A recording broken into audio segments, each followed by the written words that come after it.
Welcome back to my kitchen. One of my favorite things to have on hand in my fridge is homemade sauerkraut.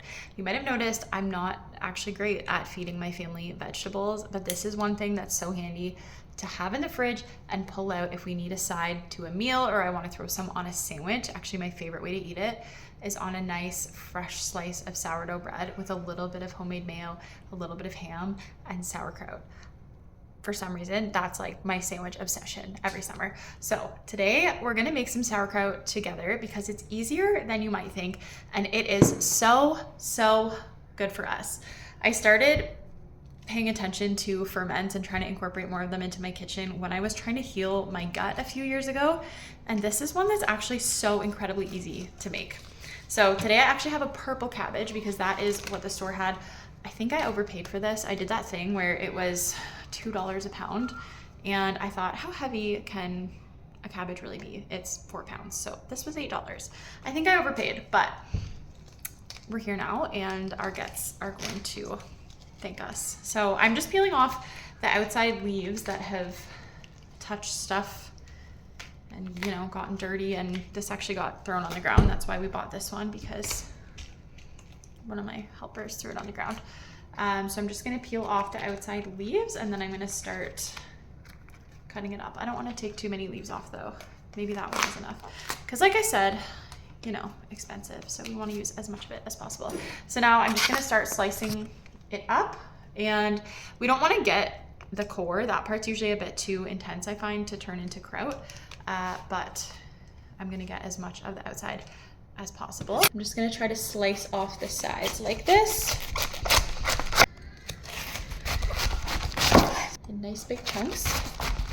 So like I said, sauerkraut is super easy to make. It's actually only 2 ingredients. I don't know if you knew that. It's just cabbage and salt, and then it's all about the process. And cabbages are naturally full of incredible bacteria that ferments them really nicely and is very good for our guts. And this is one of those things, like, yes, you can spend $1 million buying probiotic pills if you want to, but if I can get it from food, I'd always rather do that, because for one thing, it's cheaper, and sometimes our bodies just seem to know how to process it a little bit better. We're getting all the good fiber and nutrients of the cabbage along with it. I'm actually gonna try cutting this up with my rapid cut mandolin today. Often I just do it in a food processor on the shred setting, because as you can tell with this one, I like for it to be very small. I just find the brine comes out more easily if you have it very small, but I'm gonna try it on my rapid cut mandolin today. So I'm gonna do that. And I turned these dials to the thinnest setting, then I also put it on julienne, so it will get not only cut this way, but also this way. Okay, now we're ready to go, and we can see if this is going to be a good tool for this. I have also just chopped it up with a knife, but I find then you really have to beat it to get the brine to come out. So like I said, I like to get it as small as possible. So I think this is gonna be a good tool, but we will find out. It's hard to know how to position this. I think this, it is nice little pieces though. I think this is gonna be a good way to do it.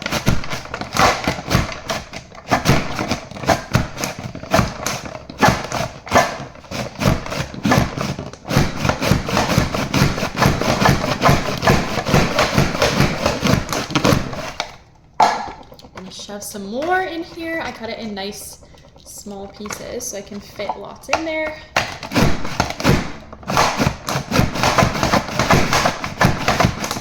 Okay, so this is good. I'll show you.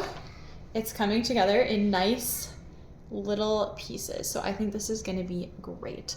So I'm gonna finish chopping this up off camera, but as I do, I'm going to be adding it to my bowl, and I'm going to be weighing it, because it's going to be important that we know the weight of how much cabbage we have when it's time to add salt. Okay, wow, I underestimated the arm workout that was going to be. So again, I'm not going to paint this as a necessary tool for making sauerkraut, so go ahead and use whatever you have. You can shred it, you can use a food processor, you can just chop it small with a knife. You really can use whatever you have, but I do really like the end result of these pieces, but I might use my food processor again next time on the shred setting, because I'm like out of breath. That was a workout.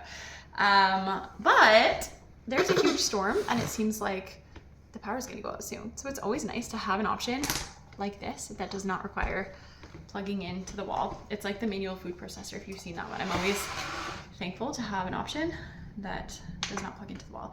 Okay, so like I said, I'm just weighing it. So I already put in a couple teaspoons of salt. Basically how it works is you're putting in a teaspoon for every half pound of cabbage. Mommy. So I have 2 pounds in here. I've already put in 2 teaspoons of salt. So I'm adding 2 more. Then I'm gonna add the rest of my cabbage.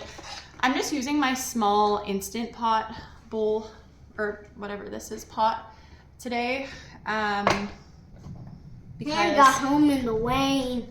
Because I actually prefer sometimes using a pot because you need to let it sit in there and sometimes you need to really beat it up to get the brine to come out. So I'm just adding the last bit and weighing it here. Again, why am I using my hands though, right? Now I'm purple. But I think that's one of the fun parts of red cabbage. It's just so pretty. It's raining, so we can't go swimming. And a little bit of salt. So a teaspoon. It's 11 ounces. So what is that? I'll just do another half teaspoon. See, handy. I'm adjusting my adjustable measuring spoons. How me and Daddy go in the rain? And then, swimming. I hope you like the narration of what the neighbors are doing. Swimming. So I do tend to just get in there with my hands. Mommy. I like to mix the salt in with my Mommy, hands. And then you can also start to give this a little bit of a squeeze. It's not your turn to talk, remember? I can give this a bit of a squeeze sometimes to start to get the brine out. And then really I just like to let it sit for a while so that the brine starts working. The brine is just the cabbage itself releases its juices, and then I'll show you more when we're ready to put it in the jar. But for now, I'm just gonna keep working on it. So I'm gonna keep letting this sit a bit longer. The longer it sits, the more liquid comes out of the cabbage. But I also wanted to show you in between, I usually come up to it and then you can use any tool really, a potato masher, you can use a rolling pin if you have like a straight one, or I like to use my mix and chop sometimes, and I just go in and I push down and twist, and then you start to really see when the juices are coming out of it. So I'll show you. You can pick it up and you can, again, I don't know why, I just like have to use my hands for these things. If I squeeze it, see that? All that good brine. So I'm gonna let it sit a little longer and then I will show you how we jar it and how we let it rest while it ferments. Okay, honestly, I could probably let this go longer. It's probably been about 20 minutes, but I just want to get it in the jar and move on with my life. So that's what I'm gonna do. So I'm just trying to get every last little wonderful piece off of there. And then I just have this big jar here. We found it at a thrift store. You can use any jar. And often people will make ferments or something like sauerkraut and they'll use canning weights and kind of weigh it down. I don't actually do that. I don't actually have canning weights. And also I use a different method where I get to check on it every day. So I just open the jar every day and then push it down with a big spoon and make sure all the cabbage goes under the brine. And then that's what I do instead of using canning weights. Okay, so you can see as I'm going, I'm pushing it down as much as I can, and then you can see that beautiful brine rising up the more I squeeze it into this jar. And I also want to push it down because we want to make sure we leave enough room at the top. When it's fermenting, it might expand. I don't know why. Science, I guess. It's just part of the process. So we need to use a jar with enough room. Okay, I'm just gonna go ahead and put the rest of it in here. Okay, so as you can see, it's not even fully under the brine yet, but I'm okay with that because I know overnight it's going to release even more liquid. And I'm just gonna go ahead and tuck it in for the night. I'm gonna put it up on one of my high shelves, and then like I said, every day I just come back and I grab some kind of spoon or something and I just push it back down under the brine. And I think the minimum ferment for sauerkraut is about 2 weeks. That's usually what I aim for. But then if it tastes good before that, or if I want to let it go longer, then I'll just let it go longer. Because really, the longer you let it go, the better it is for your gut, the more fermented it is. So there we go. Some beautiful purple sauerkraut I'm so excited since we're almost out. That's why I figured it was time to start the new batch. But I'm so excited to be eating this in a few weeks on my nice ham sandwiches. So let me know if you love to ferment or make sauerkraut. Let me know what you like to make, and let me know if you decide to try this.